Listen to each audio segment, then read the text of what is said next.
So I would just encourage anybody out there to give themselves permission to step into a place of allowing themselves to do what feels right to them, independent of how they believe it'll affect everybody else. Welcome back to another episode of Positive AF. Have you ever thought about how your achievements might be fueling your sense of worthiness? In this episode of Positive AF, I chat with Keyen Lage. He is a success coach for high achievers. We talk about his journey as an ex-NFL player and how he became the coach he is today. You're going to hear us dive into some cutting-edge topics like detaching from outcomes to create flow for your business, along with Keyen's experience using plant medicine like ayahuasca as a healing tool. Keep listening to hear all of this and more. Welcome back to another episode of Positive AF Podcast. I am so excited to welcome Keyen Lage. He's an ex-NFL player turned heart-centered leadership coach and emotional intelligence expert. He is Keyen Lage. Welcome to Positive AF.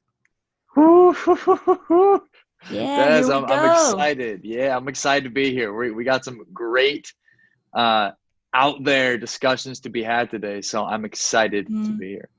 We recently connected too, and we had a very brief conversation, but I think there was a point that we were talking where I was just like, man, we need to record a conversation. We need to get this recorded and share it with the world. So here we go. But before we dive in, let's talk about some gratitude. Let's set the tone here.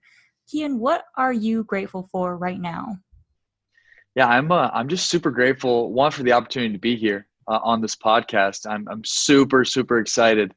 My heart is lit up right now with gratitude to be able to be here. Just I'm super thankful for the opportunity to be able to be on not only this podcast but many other podcasts, and just to share a beautiful conversation with another beautiful soul in this space. So really, just like for the presence that we have right here and right now, I'm just super grateful for. That's a good one. Yeah, grateful for the now. I can really resonate with that. I love that. So let's dive right in. Let's talk about who exactly you are. I mean, what is your story? Yeah, absolutely. My story starts definitely on the football field, and I ended up having a tragic accident, a steady, progressive, traumatic accident with my neck of continual trauma, pounding over and over again in college that ultimately led to my demise before I ever got to play a game in the NFL. So I got told that I'd never be able to play again. And then after that, I went home and said, well, what's next for me? And I wanted nothing to do with my finance degree. So I said, hey, let me be a personal trainer, because I know a lot about the physical body. And I feel like I could show a lot of people a lot of things, reaching, the peak of physicality. I would say with the NFL, I was able to share a lot of good information with people. I then got to a place where after I was physically the most dominant I've ever been, I'm like, okay, well, what's next for myself as far as what I want? And I'm like, well, I want to dive into the internal health side of things. So I decided to dive into internal health, started to confront some of my bloating, my gas, my terrible gas, my heartburn, my fatigue, like my low energy levels when I wasn't working out, my spotty sleep. So I'm like, hey, let me deal with these things, because clearly I haven't figured out what health is entirely. So let me dive internal. And so I started to do that. And I eventually moved to Miami, Florida, from my hometown of Sioux Falls, South Dakota, and established my name as the kind of go-to person for internal health. But really, it started as an obsession for me. And so I started working with people with different autoimmune conditions, from Hashimoto's to arthritis to IBS, and then all the way to different digestive issues like gas, heartburn, bloating, and even bad sleep and low energy. So I established myself in that space and quit my job as a personal trainer and went online completely with a program for people with different autoimmune conditions. And that went really well for a while. And after I was able to feel really good internally, I'm like, well, what's next for me? And I was like, okay, well, I'd like to understand this mindset stuff a little more. So I started diving into that head first and got obsessed about that for a little while. And as a byproduct, I was able to transition a lot of my nutrition clients into mindset clients. Because at the end of the day, right, if anybody that's a coach in any way, if the mind's not right, it's going to be very difficult for anybody to follow a regimen at all, regardless of how good it is. So I dove into that. I started to teach mindset work, and diving into it myself. Manifestation, like what you put out comes back, all that kind of stuff, like personal development 101. And after a while being in that space, I'm okay, this has been cool. This has been fun. I moved to South America in Colombia, Medellin, Colombia. And I lived there for a year. And while I was there, I really dove into this deep internal spiritual awakening within myself. And when I say spiritual awakening, I don't necessarily mean anything of connection to a religion, but more of a much deeper connection with myself. And so that's what I got more obsessed about at that point, was like, hey, does it mean to have the greatest possible connection with me? And so at the same time, I was surrounded by other entrepreneurs and traveling business owners. And as I started to learn more about myself, I was able to help a lot of those guys and gals dive in deeper with themselves, and allowing them to start to operate out of a place of joy and fulfillment in themselves, and not necessarily from the underdog efforting way of being that so many of us high performers like to operate from. So it's honestly, it's been this consistent process of me just like being super interested in something for myself, getting obsessed about it, getting really good at it, and then showing other people how to do it. And this is the space now with the connection with the self that is so powerful. Like this is like the foundation of everything. So I'm really excited to see where this goes with me, as far as if I continue this. I feel like I will, because it's super strong and heavy on my heart to continue to do it. But that's where I'm at now. That's amazing. Thank you for taking us through that journey, through all the different stages of your personal development. It really feels like you have you've gone 100% full force all in creating the most optimal self for your life. And, that seems like the obvious thing to do for a lot of people, but what the reality is that most folks aren't as personally aware as you might be, or others might be, or we are all starting at different stages. What kind of advice, or what would you say to somebody who is not at that level yet? Or can you say anything to somebody who's not there yet? I'm sure you encounter folks like that all the time who have energy blockages, but they may not know that they need someone like you, or they need to start taking steps to their own personal development. Yeah, no, absolutely. I mean, I have a lot of friends and family that are in that space. And my number one advice that I would say for anybody that's just starting to get into a place of understanding themselves at a greater capacity, whether that be through nutritionally, or through mindset or heart set stuff, it's question everything. Question everything. I think that's the foundation for all transformation, is questioning everything that you've done up to that point. All belief systems, all the ways of handling relationships, all ways of going about your day-to-day life. Ask yourself, why do I do this? Why do I do this? Why do I do this? And then when you do that, do the opposite of the thing that you normally do, right? And so this begins the process of separating from the programmed self that you were programmed or designed to become based off your upbringing, and allows you to start to step into a place that is of you and of your essence. So you might go back to some of your old ways of being, but ultimately it's stepping away from those, challenging them, questioning them. And then if you end up going back, great. But at least at the end of the day, you know that it's something that's aligned with yourself, and not something that you're just doing out of programming based off your upbringing. So number one thing I could say is challenge everything that you do, and question everything that you do, and do things that are completely against your programming. And when I say that, it's not going to feel good. It's going to feel irresponsible. It's going to feel messy. It's going to feel dirty at times. But I feel like it's super, super powerful and important to be able to connect with the self at the highest capacity, to question everything and do things against your programming. And ultimately the importance of that, right? Why you do that. is to be able to get to a point where you're able to live so in aligned with yourself, because you know yourself at such a high capacity that you're able to manifest at will, really whatever it is that lights your heart on fire. But if you don't question everything, you don't even know who you are independent of your upbringing. So it's hard to know what it is that your heart desires, right? So by questioning everything, putting everything aside, and giving yourself permission to go against your programming, it allows you to clear the slate and actually understand you at your highest capacity.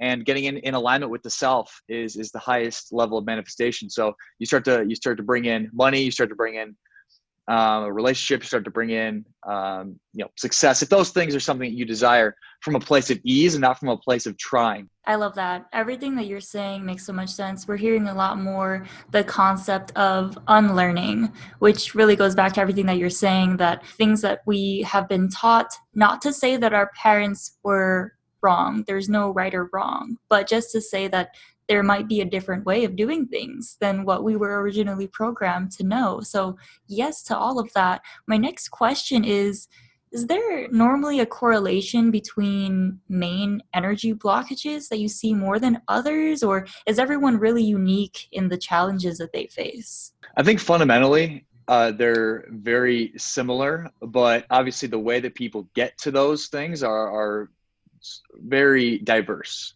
Like, it's like there's a lot of different pieces that people see, but then when you get to another layer deeper, they get a lot more similar. Then you get to another layer deeper, they get a lot more similar. So it's almost like a reverse pyramid in a sense. And as you get deeper and deeper and deeper and deeper and deeper, it tends to always eventually get to guilt or shame as the foundation of the majority of, we want to say, energy blockages. So they start off, there's many of them that come in different shapes and sizes, and then they get a little less, and eventually normally end up at guilt and shame, which then will be dealt with and expressed in some way.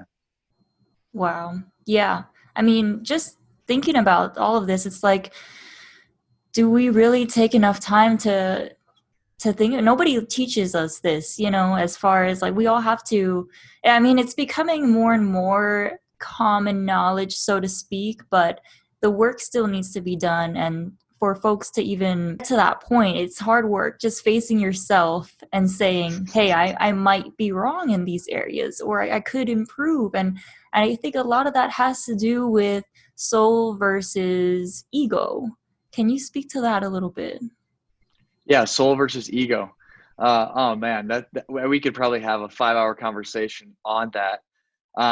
But ego, it has definition. It says this is who I am. This is me. And for an example, I am Keyen. I am a former football player. I am a fulfillment coach. I am a good boyfriend because this, and this. Right. And so that's really what our ego is. It finds definition and finds a way to fit us in these boxes. And really it's there to help us. Right. That's why our brain does that, compartmentalizes our being, because it provides us with a sense of security. Right. If we know who we are by our labels, our earthly labels, that gives our mind a sense of security. Right. It gives it permission to be okay. And so the beautiful part about get into a space where you're no longer defined by these earthly labels, it is very scary, right? Because what happens is your brain goes, whoa, you just got rid of that thing that we used to identify with. Oh my gosh, like, whoa, who am I now? Right? You get rid of the next thing. And eventually you aren't defined by anything of this earth, and you just are in and of your essence. And it's very scary, right? Many people call it the void, right? It's like, whoa, like if I'm not defined by any of these things, I'm not John the lawyer or Jenny the health coach. Well, then who am I? That's a great place to be. And that's when you can start to connect with the soul at the deepest capacity, when you've been able to shed the layers of attachment to identifying yourself with these earthly labels, is when you can begin to get in touch with, you want to call it your intuition, you want to call it chi, you want to call it your divine connection, whatever you want to call it, or your soul. That's when you're able to do it. But as long as you're defined by all of your earthly labels, it's very difficult to tap into that soul level where you can tap into that place of intuition. That's why, so like, I hate when people say, oh, you need to follow your intuition. Well, majority of the people have no idea really what even the voice of their intuition is. It's like, well, I got 50 voices in my head telling me to do all these different things. Which one's my intuition? Right? And that's what I'm talking about. Right? I'm talking about the clearing of all those voices that say we are these different things, allowing us to then get in touch with the one voice that really matters, and that's the voice of the self. So it's very difficult when your ego, your identifying part of your brain is very, very active to be able to tap into the soul level. So that's why I think it's really important. One of the first things I do is get people to the space where they're able to detach from a lot of those earthly identifications to be able to then step into the place of listening to their intuition to guide from that space, not from maintaining perception or personas that they've labeled themselves. I feel you 100%. And I mean, I feel like this is something that I'm actively working through myself, is being able to not place as much worth or self-worth on my personal accomplishments and achievements. And I feel like it's so programmed from the way that we attend school and receive love or worth or worthiness from getting good grades or being in student government or organizations and whatnot. And then that follows us into our adult life. I feel like for a lot of us business owners and entrepreneurs, we hold ourselves to those crazy standards and shallow expectations. And so how do you exactly approach a breakthrough? Again, a lot of folks have no idea what's going on in their own minds. So if I came to you and I said, hey, Keyen, I need help. Obviously, too much of my self-worth or value or identity is connected with these earthly things that we've fabricated. How would you approach a breakthrough for someone like me? Yeah, that's a fantastic question. And it would be in the context of a session, we'd go deep to the core of that attachment. And like I said, normally at the foundation of all attachments is a certain level of guilt or shame from an event or series of events or treatment that you received at one point or another in your life. And so we'd go in and we'd actively process the emotion associated with the pain, the sadness or the anger of those events. So the reason why people say there's fears or limiting beliefs is because there's stored emotion in the body from one of the events or series of events that I just mentioned from a past time at some point in your life. So going in and actually almost reliving that experience can be very scary in the moment, but ultimately allows there to be the detachment from the emotion and the event. So the event is no longer this emotionally charged thing that's holding you back. It's now just a distant memory. So we'd go in and we'd actually we'd process that, but then also it would probably look like something where as far as practical action that you can take would be going in and sabotaging whatever you use to give yourself permission to be okay. And so for us high achievers, a lot of times we'll use our business, we'll use our success in the sport, we'll use our reputation, we'll use money that we make to give ourselves permission to be okay. And so we'd go in, and this is what I did. I literally would intentionally try to sabotage my business as a way to detach from it. And so I made a Facebook post the other day where I was at the beach in Miami, and I had a sales call, and I rode my scooter home. I was rocking my Speedo the whole way, and I got home and I was gonna shower real quick, and I'm like, I'm not gonna shower. My hair was all messy, looked like a Johnny Bravo kind of with like very rough, not as nice as Johnny's hair, but looked like that. And I had like a bro take on, and I had my Speedo on. I'm like, fuck it, I'm just gonna get on the sales call like this, and let's do it. And so I got on, and it was just so lighthearted. I was like, yo, what's going on? And we just like, she was like overwhelmed. She's like, what the fuck's going on? And I'm like, how you doing? And then obviously, as we got into it, she saw the capacity of what I was able to do for her.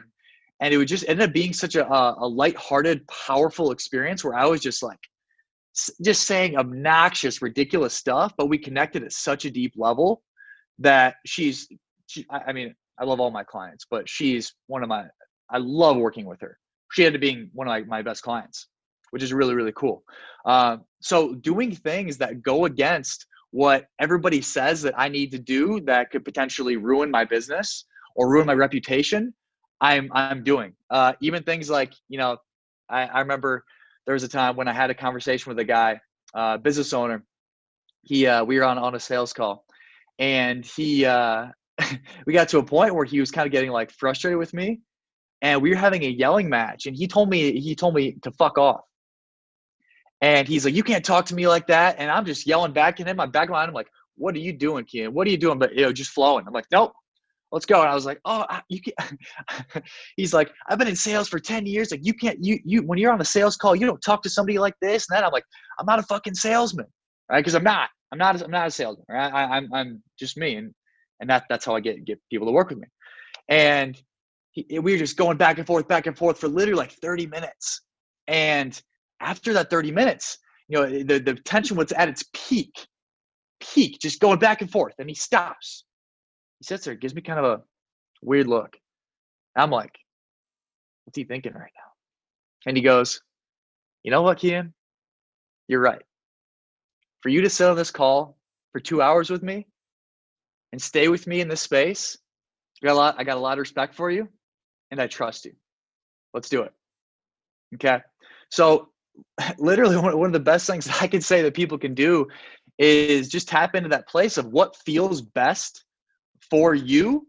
And if you feel like you want to just keep going and just like be something that would be wrong by marketers or wrong by sales coaches or wrong by business coaches or whatever it is, like fuck it. Like, because for me, like, success is inevitable, right? That I just attract. Like, I'm that's just how I am, right? I haven't always thought that way. Absolutely not. I used to think that I would have to go above and beyond, right? That's why I talk a lot about the underdog, being the underdog. Oh, I'm the underdog. I got to do more than everybody else, right? I wasn't an underdog. I was a beast at football. I was fantastic, right? But I thought I had to overwork everybody to prove that I was good enough, okay? Which ended up leading to, I would say, part of my demise with football. With I got too big and too much muscle, and my body couldn't handle it, and how these different things happen. But that's where getting out of the space where we need success, or what we feel like it looks like based on what we're taught that we need to do, and intentionally sabotaging those things, allows us to start to get out of that place of being the underdog and start to be like, whoa, like, success is inevitable for me. Like, making money and having success is inevitable. And honestly, when I stepped into that space of intentionally sabotaging and doing what felt right to me at the highest capacity, is when business took off. It took off. It was like, good, it's good, it's good. And then I let go of all expectations with the coach that I have. Right? We let go of all expectations of me doing anything that all the marketers previously that I hired told me what to do. All the business coaches that previously told me what to do. Let go of that. Business went boom.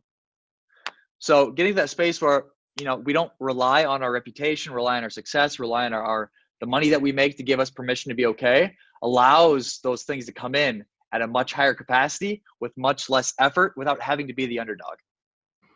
I love that. I can definitely resonate and speak to that, because there's a space that a lot of us start in, which is, like you were saying, like, I need to be this, I need to be that, I need to make this much money. And that's already coming from a place that you are lacking it, that you don't have something. So guess what? You're probably not going to get it. So there's that mindset, right? That's where we want to be.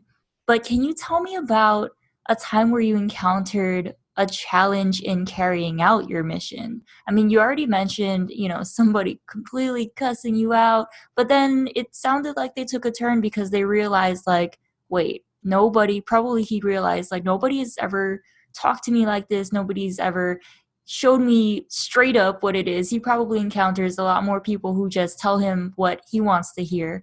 So tell me about a time where you encountered a challenge that it was like really hard for you to break through. Oh man. Well, the first thing I would have to say is the mind of a high achiever is so fascinating. It's so fascinating because they're so used to being in powerful positions. I can even say for myself, I don't even want to make it about everybody else. Like, we are so used to being in powerful positions where we've gotten so good at manipulating our environment, or we're manipulating our environment to make it be what we want it to be, to give ourselves permission to be okay, right? That's why a lot of us high achievers become so successful, is to give ourselves permission to be okay. So we get really good at manipulating our environment to cover up our insecurities. Okay. So what does that mean? We're very used to being in powerful positions, right? So I learn how to be able to be in a position where I'm in power. So as you can imagine, working with people that are making a lot of money, having a lot of success, they're very, very good at flipping the script and getting back into a powerful position. Okay. So with almost all high achievers that I've worked with, at one way or another, we've encountered very difficult situations where they've tried to, unconsciously tried to flip the script, where it just, I just didn't do it. And primarily one of the big things that happens is, we'll be in the context of a session, and somebody may be like, okay, well, we'll be getting deep. We're going deeper and deeper and deeper. And then there'll be this flipping of the script. Like, okay, this isn't comfortable. They'll say, okay, how do you relate to this? Okay, well, what do you think about this? Right? Or they'll try to ask me a question and flip it right as we're about to go to this deep place, right? And a lot of coaches, they'll take it, oh, well, because of this and that, and they'll feed into it. Okay, so for any coach listening to this is super powerful. With some of the coaches that I coach, this is one of the most powerful things working with high achievers, is that they try to flip the script. Okay, so when that happens, right, it's no, I'm not going to answer that. We're going to keep this about you. We're going to stay right here where we're at. Okay, thank you for asking. This is where we're going to stay. Okay. So it's dealing with that, that they don't even realize they're doing it, but on a, person to person basis, like it happens. There's been times that it hasn't necessarily worked out, in my favor in the moment. I had a call with a guy, and he's also somebody that gave me a little speech about, oh, well, I've done sales for however long, and this isn't how it's done. And I said the same thing. I said, I'm not a fucking salesman. That's fine. And he's like, so if I reach out to you in next quarter, you'll tell me no? And I was like, I'm not sure, maybe, but right now it doesn't feel right. So I'm going to say no.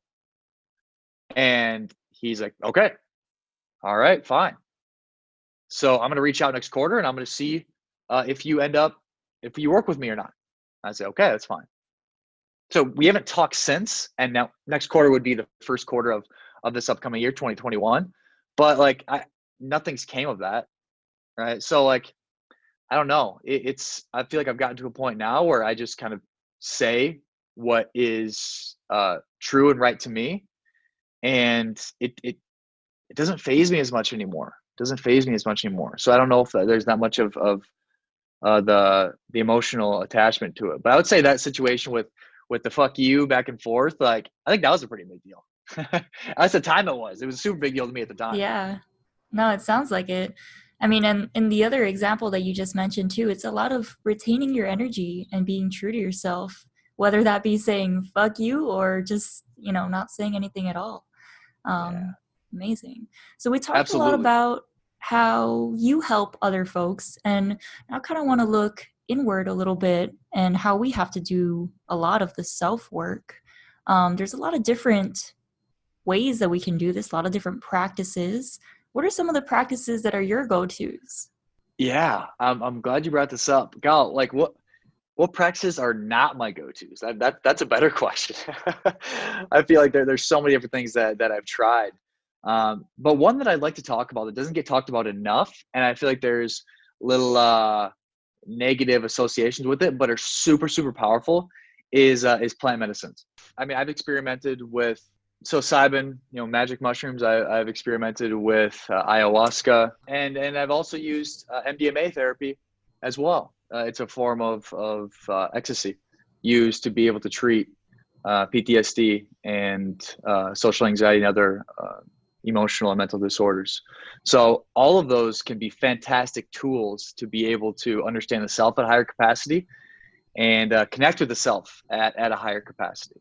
I'd love to dive deeper into plant medicine healing. Can you tell me a specific experience that you have that you had certain awakenings within you? What does that look like? Oh yeah, I mean, every single time that I've uh, experimented with it, it's been just uh, an unbelievable experience for me and with the people that I've done it with.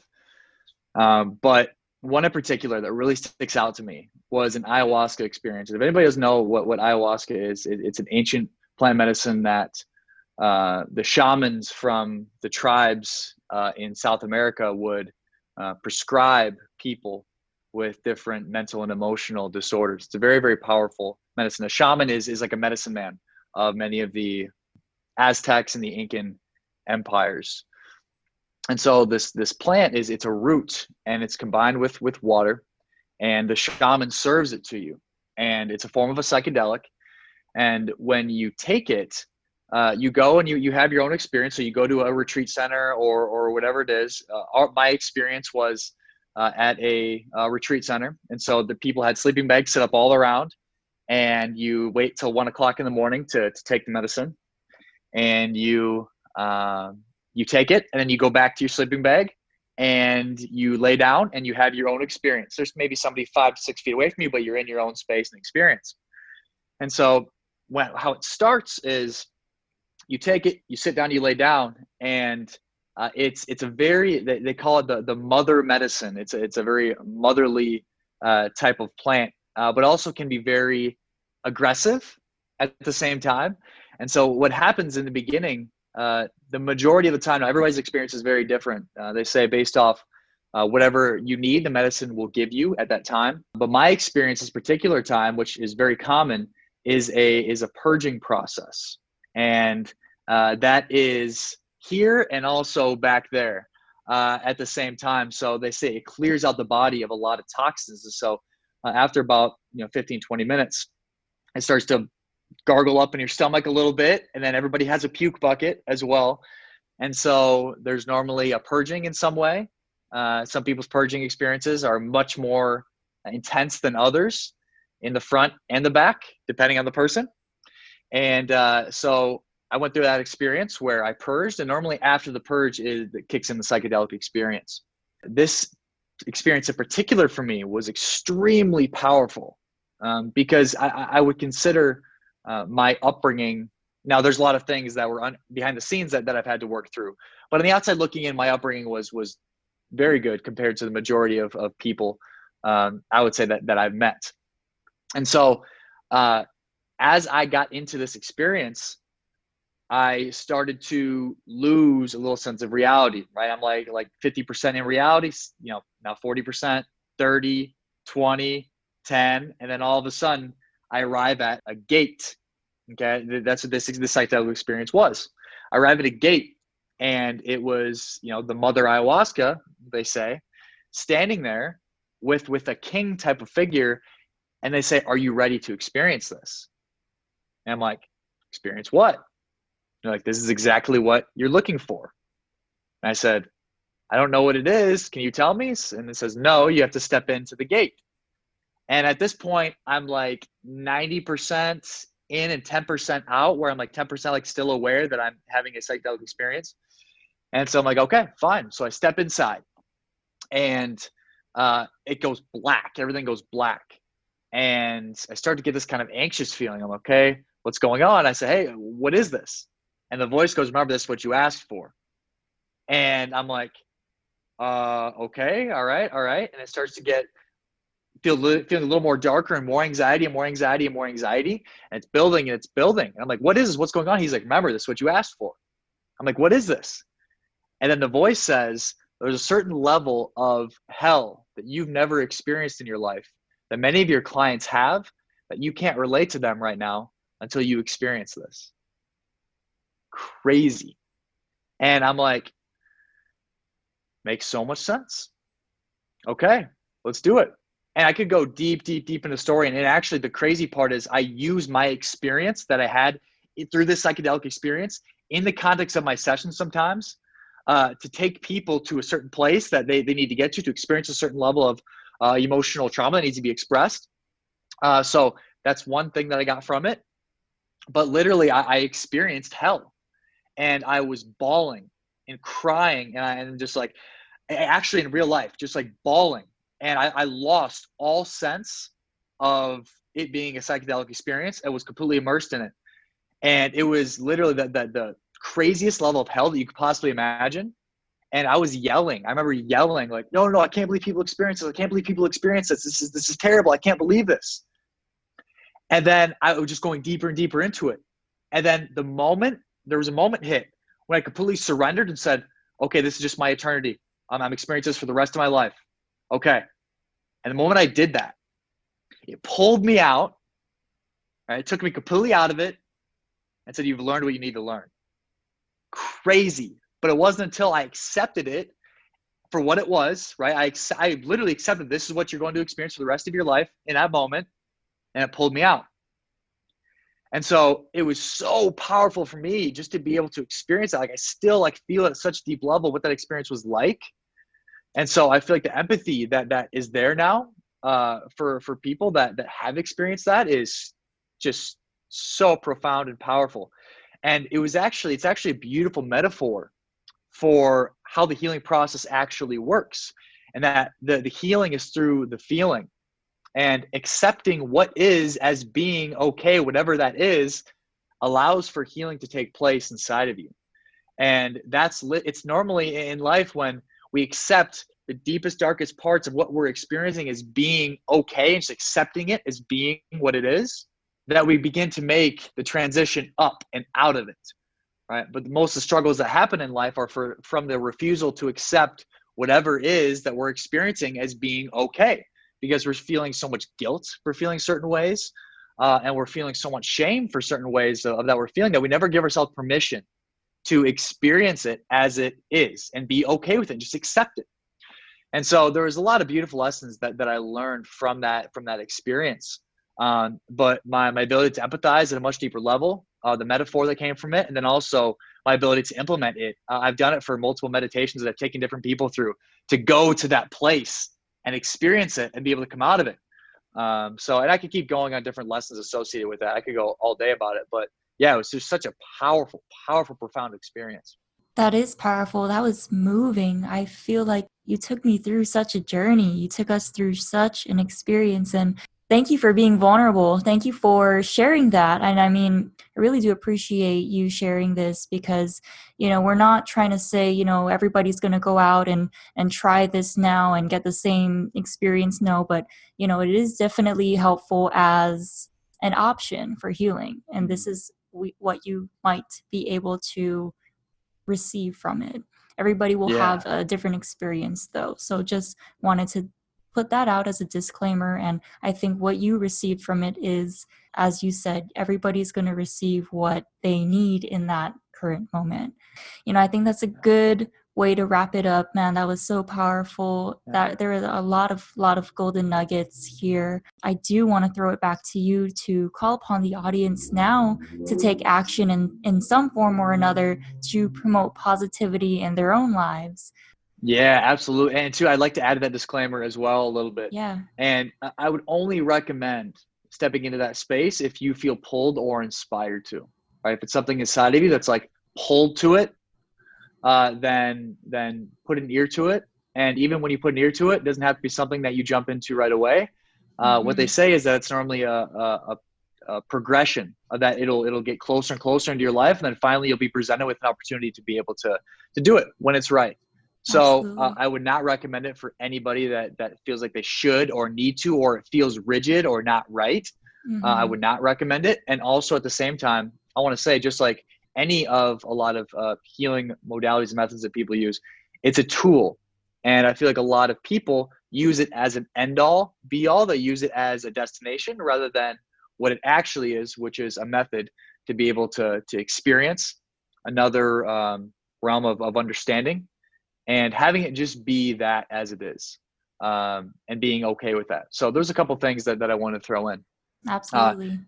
And then to answer your question about something that I could challenge people with today to add a little more positivity. Fundamentally, human beings are created to be selfish beings. Okay. And I would actually say self-full beings. And at the end of the day, no matter what we do for anybody else, the reason why we're programmed to do that is because it brings us something in return, right? And the same reason why we don't do certain things, because it'll bring us maybe negative peace in return. And so what do I mean by that? Well, a lot of times people say, oh, well, I don't want to be mean to that person. I don't want to like say something to hurt their feelings because I don't want to hurt their feelings. Well, no, it's not actually that you're afraid to hurt their feelings. You're afraid of what will be the byproduct of them getting upset or them getting sad, right? What will that mean for you? They might get upset at you. They might tell somebody something negative about you, right? So it's never actually about other people. It's always actually about us. It always is. So I would just encourage anybody out there to give themselves permission to step into a place of allowing themselves to do what feels right to them, independent of how they believe it'll affect everybody else. And so I don't mean if you feel pulled to go kill somebody, to go do that, right? So for anybody listening that was, oh, okay, well, no, that's key and that doesn't work because, if somebody feels like they want to kill somebody, then they go do it. But no, that's not what I'm saying. Okay, just if there's somebody that you feel like you want to reach out to, that you want to talk to, if it's a potential significant other, if it's a job opportunity or a potential client, if it's confronting a certain confrontation that you've been putting off, just give yourself permission to go into it and just be completely honest of where you're at and how you want to express yourself, and begin to see that you are capable of being loved as you are, no matter what way you show up. You don't have to manipulate your environment to get what you want and feel a sense of peace and joy. You can actually show up as you are and be truly, truly accepted. Thank you for ending on that note. That was extremely well said. So, in essence, you are loved and worthy of being loved just as you are, just for being born and existing, right? If you take away anything from this episode, just know that much. Keyen, thank you so much for your time. I want to give you an opportunity to let folks know where they can connect with you. Yeah, go ahead and add me on Facebook, Keyen Lage. That's probably the best platform. That's where I'm most active. You can also add me on Instagram. My account's private, so I just I post when I want, but it's Keyen.Lage, and Facebook or Instagram. Or if you're bold enough, then you can also text me if you'd like to. My number is 605-759-3092. So if you feel bold enough and inspired to, reach out to me. I will absolutely respond. Once again, thank you so much for taking the time. Thank you so much for adding value to everyone and expressing positivity and light in the way that you do. Thank you. Thank you. Thank you. You are absolutely welcome. Thank you so much for having me on, Des.